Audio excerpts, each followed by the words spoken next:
غصے میں بھی سنبھل کے بولیں کہ نہ بعد میں پچھتانا پڑے، نہ بعد میں معذرت کرنی پڑے، نہ اللہ کی بارگاہ میں مجرم ہو کے کھڑے ہوں کہ ایک زبان کا بول جہنم کی وادیوں میں پھینک دیتا ہے اور ایک زبان کا بول جنت کے عالی شان درجات تک پہنچا دیتا ہے۔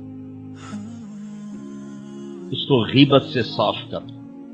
اگر آپ اپنے گھروں میں خوشی دیکھنا چاہتے ہیں تو اپنے گھر کی نجی مجلس میں بھی غیبت کو ختم کر۔ اب بچے بیٹھے ہیں، بیوی ہے، خامد ہے، ماں ہے، باپ ہے، بہن بھائی بیٹھے، سارا دن جو بولنا ہے بولو، غیبت نہ بولو، کسی کی برائی نہ بولو، کسی کو برائی مت سنو، کسی کی برائی مت بولو۔ آپ کے دلوں کو اللہ سکون دے دے، نہ دیکھو، نہ بولو، نہ سنو، تو آپ کے دل پرسکون ہو جائیں۔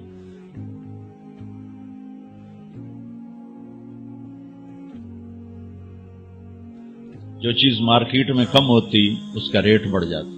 یہ جو میں آپ کو دین کی صفت بتا رہا ہوں یہ مارکیٹ میں ہے ہی کوئی نہیں، پھر کے بتا رہا ہوں، دنیا پھر کے بتا رہا ہوں، مارکیٹ میں یہ سودا کوئی نہیں۔ آپ لے لیں، میں لے لوں، یہ مستورات لے لیں، قیمت اللہ بڑی لگا دے، بڑی قیمت لگے۔ جب اللہ بلائے گا نا بھائی علم والے آ جاؤ تو بڑا مجموعہ ہوگا، اللہ کہے گا بھائی ذکر والے آ جاؤ، نمازی آ جاؤ، روزے والے آ جاؤ، حج والے آ جاؤ، عمرے والے آ جاؤ، ایک بہت بڑا مجموعہ ہوگا۔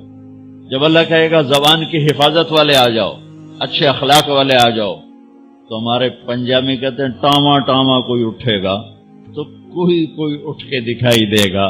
پھر ان کو جو پروٹوکول ملے گا نا وہ نہ کسی تہجد گزار کو ملے گا، نہ کسی عبادت گزار کو ملے گا۔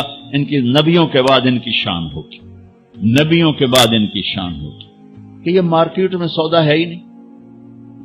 تو آپ سب سے کہتا ہوں پوری زندگی سے، میں صرف حج سے متعلق بات نہیں کر رہا ہوں، میری آپ کی پوری زندگی کو خوبصورت بنانے والا عمل عرض کر رہا ہوں کہ اس زبان کو خوبصورت بول کا عادی بنائیں یا ٹیپ لگا دیں تو چپ ہو جائیں، ضرورت کی بات کرو، ہنسی مذاق کی بات کرو، دل دکھانے کی بات، بے عزت مت کرو کسی، ذلیل نہ نوکر کو نہ نوکرانی کو۔